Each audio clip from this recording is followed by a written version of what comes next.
नमस्कार। ज्ञान गंगा एचएस केंद्र यूट्यूब चैनल पर आपका स्वागत है, हार्दिक अभिनंदन है। आज हम लोग एक नई उम्मीद के साथ एक नई चैप्टर रासायनिक अभिक्रियाएं एवं उनके समीकरण के बारे में हम लोग देखेंगे। क्लास 9 में हम लोग अभिक्रियाएं के बारे में पढ़े थे। अभिक्रियाएं मुख्यतः दो पार्ट में होता है, दो भाग होता है उसका, एक भौतिक अभिक्रिया, एक रासायनिक अभिक्रिया।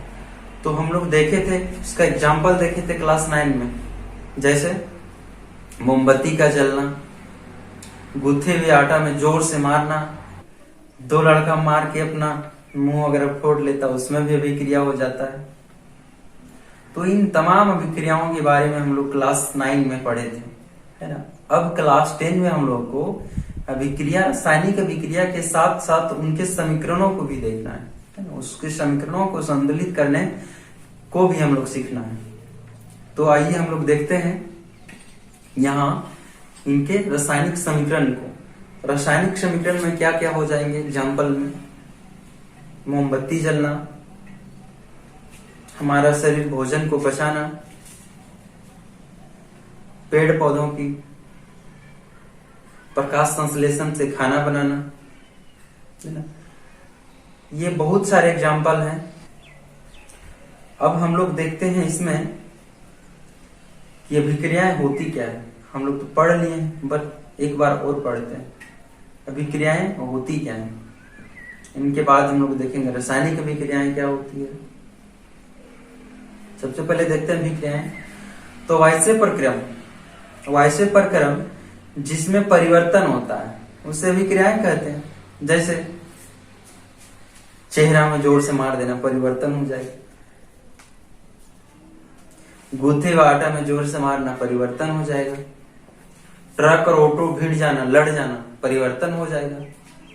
दो महिला आपस में लड़ जाएगी, परिवर्तन हो जाएगा। पीछे क्लास में लड़का लोग जब हल्ला करता है तो टीचर द्वारा सवाल पूछ दिया जाता है, पसीना पसीना हो जाता है, वो भी तो परिवर्तन है, वो भी परिवर्तन हो जाता है। तो अभिक्रियाएं जिसमें परिवर्तन होता है वैसे ही प्रक्रम को अभिक्रियाएं कहते हैं। अब हम लोगों को अभिक्रियाएं में रासायनिक अभिक्रिया को पढ़ना।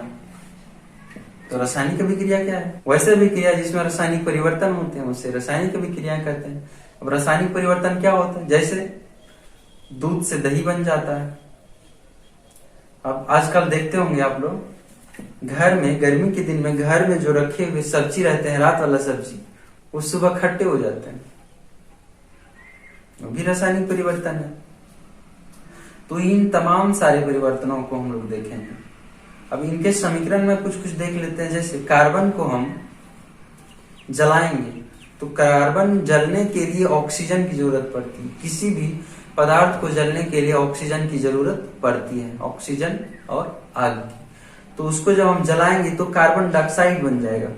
तो ये रासायनिक परिवर्तन हो गया। तो इन तमाम अभिक्रिया के बारे में हम लोग आगे देखते हैं। कुछ पहले हम यहाँ परिभाषा लिख देते हैं। परिभाषा के तौर पर हम लोग याद रखेंगे अभिक्रिया को कि वैसे प्रक्रम जिसमें परिवर्तन होती है उससे अभिक्रिया कहते हैं। जैसे लोहे में जंग लगना, मोमबत्ती का जलना, है ना, इत्यादि। अब रासायनिक अभिक्रिया को याद रखेंगे। ऐसे प्रक्रम जिसमें रासायनिक परिवर्तन होती है उससे रासायनिक अभिक्रिया कहते हैं। जैसे मोमबत्ती का जलना,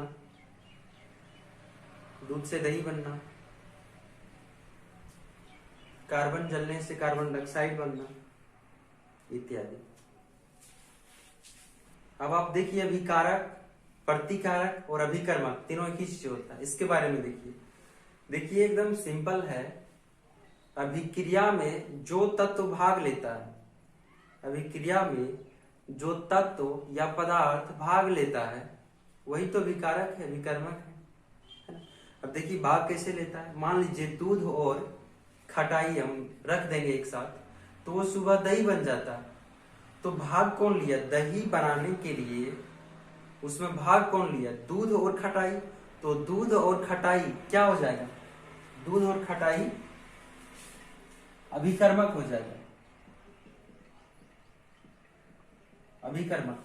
अभिक्रिया में दूध और खटाई भाग लिया तो ये अभिकर्मक कहलाएगा, है ना।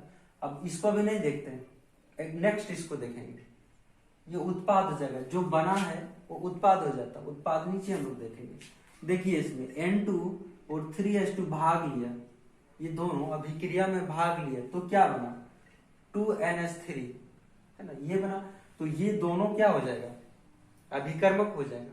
ठीक है, अब हम लोग देखते हैं उत्पाद, देखते हैं अभिक्रिया होने के फलस्वरूप जो हमें प्राप्त हुआ, मतलब जो बन के तैयार हुआ। अभिक्रिया होने के फलस्वरूप जो पदार्थ बन के, जो नए पदार्थ बन के तैयार हुआ, वही उत्पाद हो गया, वही प्रोडक्ट हो गया। दूध और खटाई को हम मिलाएंगे तो वो सुबह में दही बन जाता है।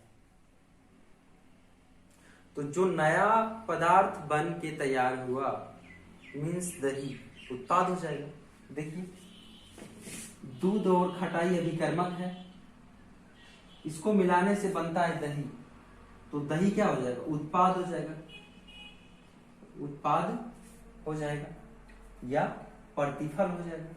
इसी तरह से N2 और 3H2 ये तो क्या है, अभिकर्मक है। अब इनके मिलाने से 2NH3 बनता है, तो ये क्या हो जाएगा, उत्पाद हो जाएगा, प्रतिफल हो जाएगा। अब देखिए कार्बन और ऑक्सीजन, इसको हम मिलाएंगे, रिएक्शन कराएंगे, जलाएंगे इसको, तो ये क्या हो जाएगा, अभिकारक हो जाएगा, अभिकर्मक हो जाएगा। इनके जलने के फलस्वरूप कार्बन डाइऑक्साइड बन जाएंगे। तो ये जो कार्बन डाइऑक्साइड बना, ये क्या कहलाएगा, ये उत्पाद कहलाएगा, है ना, या प्रतिफल कहलाएगा। अब अगला क्लास हम लोग नेक्स्ट वीडियो में देखेंगे। Thank you.